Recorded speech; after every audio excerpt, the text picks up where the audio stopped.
ఆలు కుర్మా అంటారండి ఈ రెసిపీని. హాయ్ అండి అందరికీ.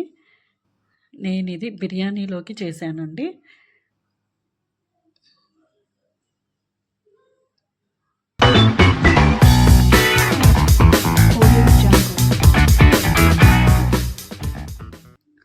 ముందుగా నేనిక్కడ ఆలుగడ్డలను తీసుకున్నానండి. చూడండి, పొటాటోస్, బంగాళదుంప, ఉర్లగడ్డ ఏదైనా అనొచ్చు.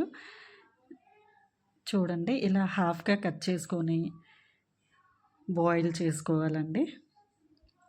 చూడండి, నేను వాటర్ తీసుకొని అందులో రాక్ సాల్ట్ వేస్తున్నాను. మీ దగ్గర ఏ సాల్ట్ ఉంటే అది వేయొచ్చండి. తర్వాత మనం ఇలా హాఫ్‌గా కట్ చేసుకున్న, నా దగ్గర ఆలుగడ్డ పెద్దగా ఉన్నాయండి, అందుకని నేను హాఫ్‌గా కట్ చేసుకున్నాను. చిన్నగా ఉంటే డైరెక్ట్‌గా అయినా వేసి ఉడికించుకోవచ్చండి. తర్వాత స్టవ్ వెలిగించి మూత పెట్టి ఉడికించుకోవడమేనండి.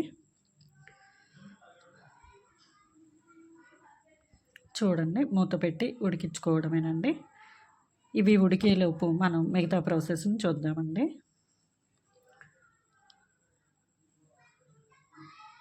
చూడండి, ఇది ఉడికాయా లేదా అని మనం ఒక స్పూన్, చాక్, ఫోర్క్ ఏదైనా పెట్టి చూడొచ్చు. ఆలుగడ్డ పైన పీల్ కొంచెం ముడతపడినట్టుగా ఉంటుందండి. ఉడికాక తీసి ఆ వేడి నీళ్ళని పడబోసి మళ్ళీ చన్నీళ్ళు యాడ్ చేశానండి. అవి చల్లగా అవుతుంటాయి. తర్వాత నేను ఇక్కడ 2 ఇలాచీ, 2 లవంగాలు తీసుకున్నానండి. ఒక పచ్చిమిర్చి తీసుకున్నాను. 3 టమాటా, 3 ఆనియన్స్, కొంచెం పుదీనా తీసుకున్నానండి. ఈ కర్రీకి కావాల్సిన ఇంగ్రీడియంట్స్ అండి ఇవి. మిగతావి కొన్ని కామన్‌గా ఉంటాయి కదా, అవి కామన్‌గానే. చూడండి, ఇక్కడ ఆయిల్ వేసి వేడి చేసుకున్నాక, ఆయిల్ వేడయ్యాక ముందుగా ఇక్కడ ఇలాచీ, లవంగాలు వేసానండి. ఇవి వేసి వేగుతుంటే చాలా మంచి స్మెల్ వస్తుందండి. తరువాత ఆవాలు, జీలకర్ర వేస్తున్నానండి. చూడండి, ఆవాలు, జీలకర్ర వేసాను. ఇవి వేగాలి.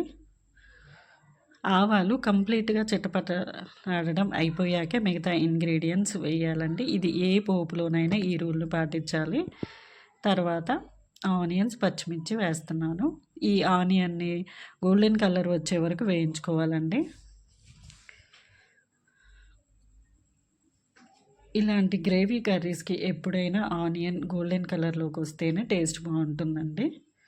చూడండి, ఇవి లైట్ గోల్డెన్ కలర్‌లోకి వచ్చాయండి. చూడండి, తర్వాత ఇక్కడ నేను అల్లం వెల్లుల్లి పేస్ట్ వేస్తున్నాను.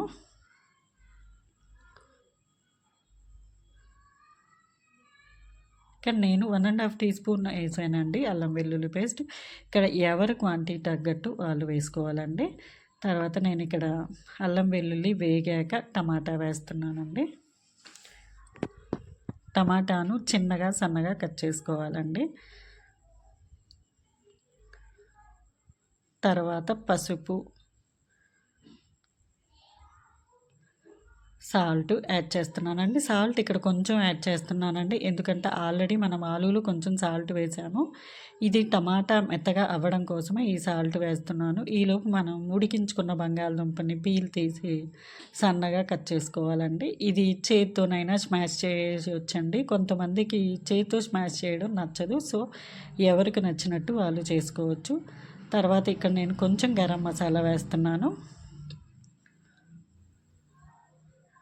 ధనియా పౌడర్ వేస్తున్నాను.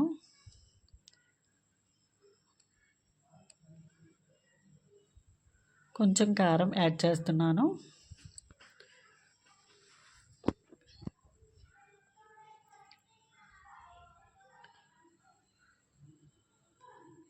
తరువాత అవి వేగాక కర్డ్ యాడ్ చేస్తున్నానండి, పెరుగు.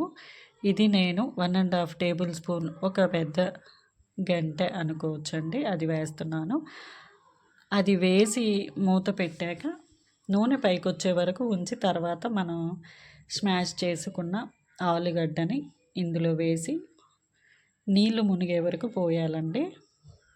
ఇక్కడ కర్డ్ నుంచి కంపల్సరీ ఆయిల్ బయటికి వచ్చేంత వరకు ఉండాలండి. ఆ క్లిప్ మిస్ అయింది నా దగ్గర. తర్వాత కసూరి మేతి పౌడర్ వేస్తున్నానండి. మీ దగ్గర కసూరి మేతి ఆకు ఉన్నా వేయొచ్చండి. నేను పౌడర్ చేసి పెట్టుకున్నానండి, సో దాన్ని వేశాను. మీ దగ్గర కసూరి మేతి ఆకు ఉన్నా వేయొచ్చు, నో ప్రాబ్లం. తర్వాత దీని నుండి పైకి ఆయిల్ వచ్చేంత వరకు ఉడికించుకోవాలండి మూత పెట్టి. త్వరగానే పైకి వస్తుందండి.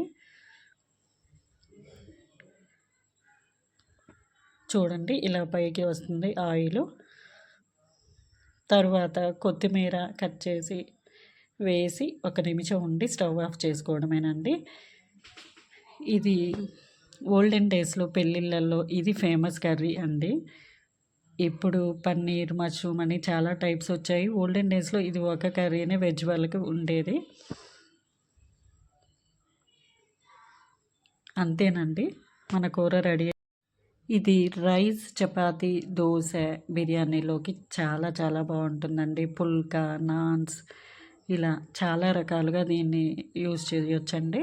చాలా చాలా బాగుంటుందండి. మీరు ట్రై చేసి చూడండి. కామెంట్ బాక్స్లో ఎలా వచ్చిందో కామెంట్ చేయండి. అంతకన్నా నా ఛానల్ని